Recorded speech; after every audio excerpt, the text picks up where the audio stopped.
시청자 여러분 반갑습니다. 재개발 재건축 전문가 매거진 H의 제재쌤 김재경 소장입니다. 이번 시간에는 우리가 본격적으로 정비사업 투자를 하려 했었을 때 꼭 알아둬야 되는 사항을 한번 짚어볼까 합니다. 재개발 재건축 안 그래도 어렵고 험난한 길인데 투자해도 될까? 그냥 속 편하게 신축을 살까? 라는 생각이 들 수 있습니다. 우리는 여기서 어떻게 해야 될까요? 어떤 정비 사업을 들어가야 되는가? 즉 사업성이 나오는 곳들을 들어가 보자 라는 말씀을 한번 드려보고자 합니다. 오늘 얘기는 정비 사업을 우리가 판단하는 기준 3가지가 있는데 그 셋 중 하나인 사업성에 대해서 먼저 한번 설명해 볼까 합니다. 우리가 본격적으로 사업성 분석을 해보려고 했었을 때 사업성이라고 하면 가장 먼저 나오는 용어가 하나 있습니다. 바로 무엇이냐? 용적률입니다. 용적률이라는 거는 대지 면적 대비 연면적에 대한 비율을 용적률이라고 말합니다. 예를 들어서 내가 똑같은 대지 면적이 있는데 얼마나 높게가 아니라 많이 지을 수 있느냐가 용적률의 핵심 포인트죠. 우리 높게가 아니라 많이라는 게 정말 중요한 포인트인데 이게 우리가 용적률이 높으면 대부분 용적률을 다 쓰기 위해서 높게 짓다 보니까 보통 높은 건축물 이꼴 높은 용적률이라고 생각하시는 분들도 있는데 사실 용적률은 똑같지만 바닥 면적을 낮게 해가지고 층수만 높일 수도 있는 거거든요. 그렇다 보니 사실 용적률이 높다라는 게 무조건 고층인 건 아니고 용적률이 낮다라고 해서 무조건 저층인 것도 아닙니다. 그러면 우리는 무엇이냐? 많이가 중요하죠. 우리가 용적률이 높으면 연면적을 많이 지을 수 있죠. 즉 조합원들 물량도 있겠지만 용적률이 높아야 일반 분양도 많이 함으로써 우리가 사업비를 충당할 수 있는 동력이 될 수가 있습니다. 이런 용적률에 대한 규정은 어디에 있느냐? 국토계획 및 이용에 관한 법률을 살펴보면 나오는데 우리가 일명 3종책이라고 하죠. 용도지역, 용도지구, 용도구역 이렇게 있습니다.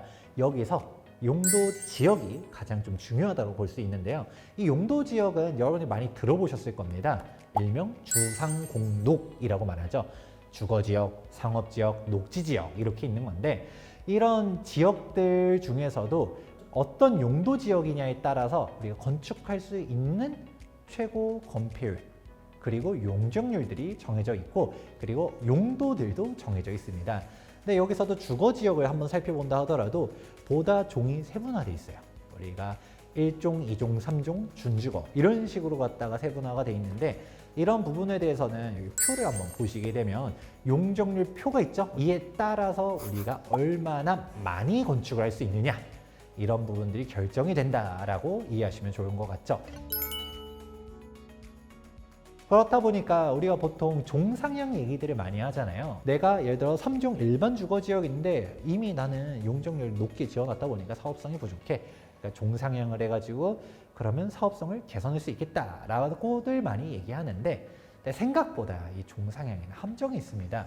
바로 인센티브를 주는 대신 기부 체납이라든가 이런 임대주택 등에 대한 우리가 대가를 내야 된다는 부분들을 생각해 보실 필요가 있고요. 그러면 이 부분에 대해서 좀 더 상세하게 알기 위해서는 우리가 용적률 3종 체계를 또 알아야 됩니다. 이게 뭐냐면 기준, 허용, 상한 체계가 있습니다. 기준 용적률이라는 거는 원래 내 용적률이에요. 내가 기준 용적률이 200%다 라고 하면 원래 나는 200%까지 지을 수 있는 거고요. 허용 용적률이라는 거는 인허가권자가 요구하는 허용 용적률에 대한 인센티브를 받을 수 있는 기준들이 있는데 사실 이거는 조그만한 건축물을 하는 게 아니라 대단지 아파트 정도를 지을 때 허용 용적률까지는 대부분 어렵지 않게 다 찾긴 합니다. 문제는 무엇이냐? 상한 용적률이 있습니다. 상한 용적률은 사실상 내 게 아니라 국가 거라고 이해하시면 좋을 것 같아요. 이 상한 용적률을 받기 위해서는 기부 체납이 수반되게 됩니다. 땅을 내놓는다든가 아니 임대주택을 짓는다든가 이런 공공성을 대가로 해가지고 우리가 용적률을 더 받을 수 있다라는 것입니다. 근데 이렇게만 얘기하면 너무 기본적인 거고 좀 더 들어가게 되면 우리 용적률은 이렇게 이해하셔야 됩니다. 현재 용적률 대비 미래에 지을 수 있는 용적률의 차이가 즉 사업성이다 라고 보셔야 돼요. 왜냐하면 용적률이 우리는 3종 일반 주거지역이래 가지고 법적 상한이 300%다 라고 했는데 문제는 뭐죠? 이미 종전 건축물이 용적률 250%로 지어놨어. 300이긴 해도 늘어날 수 있는 용적률을 50%밖에 못 확보하는 거죠. 아니면 거꾸로 우리 동네는 용적률이 200%밖에 안 돼. 그런데 종전 용적률 살펴보니까 80%였었어. 그러면 종상향을 안 받아도 앞서 말했었던 케이스보다는 확보할 수 있는 연면적이 훨씬 더 많은 거죠. 그리고 무리하게 높이지 않기 때문에 기부 체납이라든가 임대주택에 대한 쟁점들도 훨씬 덜하게 되는 것이고요.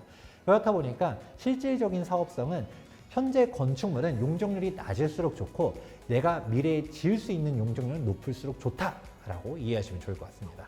근데 사실 한 단계가 더 들어가야 됩니다.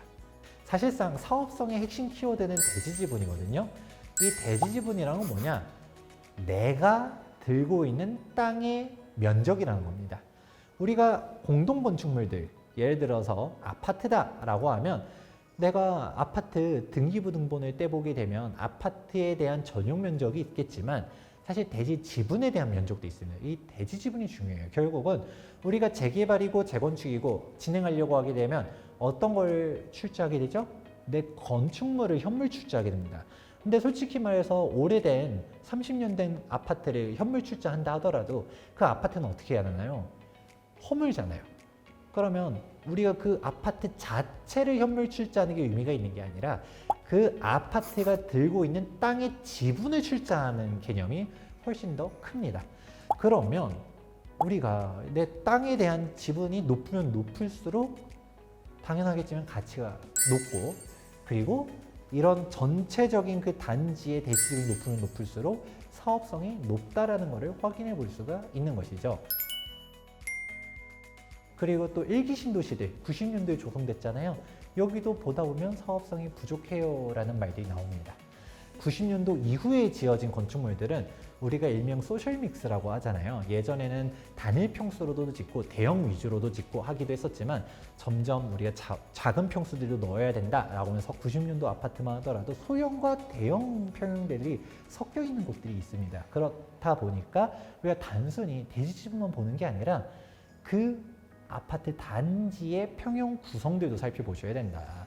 소형 평형들이 많이 있는 데들은 25평은 받아야지 33평 받고 싶어 이렇게 하다 보면 그분들이 용적률을 다 차지할 수 있기 때문에 실질적으로 사업성이 떨어지는 결과를 초래한다라는 것도 이해해 두시면 좋을 것 같습니다.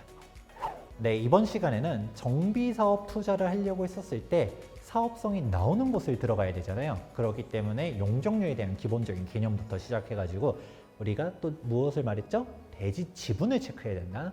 근데 여기서도 대지 지분 자체는 평균의 함정이 있을 수 있기 때문에 우리가 평형 구성들도 살펴보시는 게 중요하다라는 말씀 해드렸습니다.